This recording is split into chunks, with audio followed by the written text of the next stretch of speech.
అందరికీ నమస్కారం. హోలీ పండుగ ఎందుకు జరుపుకుంటాము? కామ దహనం అని ఎందుకు అంటారు? హోలిక ఎవరు? అందరికీ నమస్కారం. హోళీ భారతీయులు అత్యంత భక్తి భావంతో, ఆనందోత్సాహాలతో జరుపుకునే ముఖ్యమైన పండుగల్లో ఒకటి. ఈ పండుగ రోజున బంధువులు, స్నేహితులు ఒకేచోట చేరి ఒకరిపై ఒకరు రంగులు చల్లుకుంటూ ఆనందంగా నృత్యాలు చేస్తారు. హోలికా దహనం నిర్వహించి, కోలాటం వంటి జానపద నృత్యాలు చేస్తూ భగవంతుడిని ఆరాధిస్తారు. ఈ సంప్రదాయం తరతరాలుగా కొనసాగుతోంది. సాధారణంగా హోళీ పండుగ శీతాకాలం ముగింపు సమయంలో, ఫాల్గుణ మాసం పౌర్ణమి రోజున జరుపుకుంటారు. ఇది సాధారణంగా ఫిబ్రవరి లేదా మార్చి నెలల్లో వస్తుంది. హోళీ సందర్భంగా ప్రజలు శ్రీకృష్ణుడు మరియు రాధాదేవిని ఆరాధిస్తూ వారి కీర్తనలు పాడుతూ ఆనందిస్తారు. కుల, మత భేదాలు లేకుండా దేశవ్యాప్తంగా ప్రజలు ఈ వేడుకల్లో పాల్గొంటారు. హోళీ పండుగను ఎందుకు జరుపుకుంటారు? ఆ రోజున హోలికా దహనం ఎందుకు చేస్తారు? రంగుల పండుగకు, రాధా, కృష్ణులకు సంబంధం ఏమిటి? దేశవ్యాప్తంగా ప్రజలు తమ తమ సంప్రదాయాల ప్రకారం ఈ పండుగను ఎలా జరుపుకుంటారు? ఈ వీడియోలో ఆ వివరాలను మీకు తెలియజేస్తాను. వైష్ణవ పురాణాల ప్రకారం, ఒకప్పుడు రాక్షసరాజు హిరణ్యకశిపుడు దీర్ఘకాలం తపస్సు చేసి బ్రహ్మ నుండి వరం పొందాడు.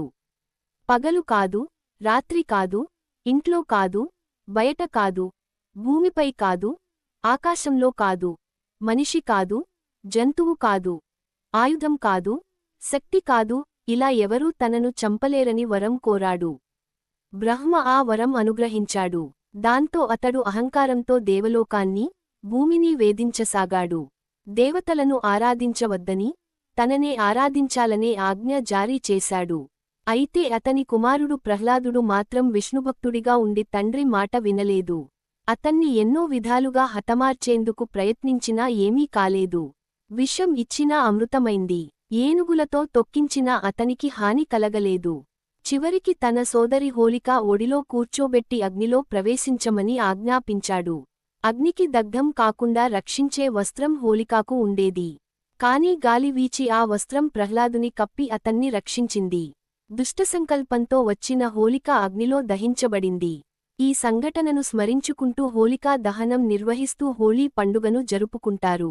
తర్వాత నరసింహుడు అవతారంలో విష్ణువు సాయంకాల సంధ్యాసమయంలో, పగలు కాదు, రాత్రి కాదు, గడపపై, లోపల కాదు, బయట కాదు, తన ఓడిలో, భూమి కాదు, ఆకాశం కాదు, కూర్చోబెట్టి హిరణ్యకశిపుడిని సంహరించాడు.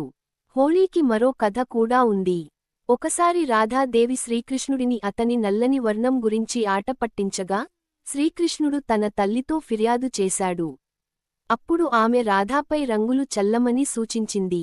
కృష్ణుడు, రాధా, గోపికలతో కలిసి రంగులు చల్లుకుంటూ ఆనందంగా ఆడుకున్నాడు. అదే రంగుల పండుగగా మారిందని చెబుతారు. వసంత ఋతువులో ప్రేమను వ్యక్తపరిచే పండుగగా హోళీకి ఈ కథ కారణమని విశ్వసిస్తారు.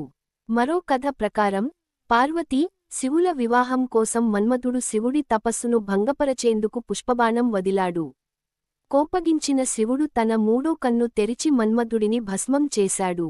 తరువాత రతిదేవి ప్రార్థనపై మన్మథుడిని శరీరరహిత ప్రేమస్వరూపంగా పునర్జీవింపజేశాడు. ఈ సంఘటనను గుర్తు చేసుకుంటూ హోళీ రోజున అగ్నిని వెలిగిస్తారని చెబుతారు. ఈ విధంగా హోళీ పండుగను రంగులు చల్లుకోవడం, హోలికా దహనం, సంగీత కార్యక్రమాలు, జానపద నృత్యాలు నిర్వహించడం, రాధా, కృష్ణులను స్తుతించడం వంటి సంప్రదాయాలతో జరుపుకుంటారు. మన తెలుగు రాష్ట్రాలతో పాటు పంజాబ్, ఉత్తరప్రదేశ్, బీహార్, బెంగాల్, ఒడిశా, గుజరాత్, మహారాష్ట్ర వంటి రాష్ట్రాల్లో తమ తమ సంప్రదాయాల ప్రకారం హోళీ వేడుకలు ఘనంగా జరుగుతాయి. హోళీ సందర్భంగా వాడే కృత్రిమ రంగులు ఆరోగ్యానికి హానికరమని ప్రభుత్వాలు హెచ్చరిస్తూ, సహజ రంగులను ఉపయోగించాలని సూచిస్తున్నాయి. ఇదే రంగుల పండుగ హోళీ యొక్క అసలు చరిత్ర మరియు విశేషాలు. ఇంకా ఆసక్తికరమైన విషయాలు తెలుసుకోవాలంటే మా ఛానల్ను సబ్స్క్రైబ్ చేయండి.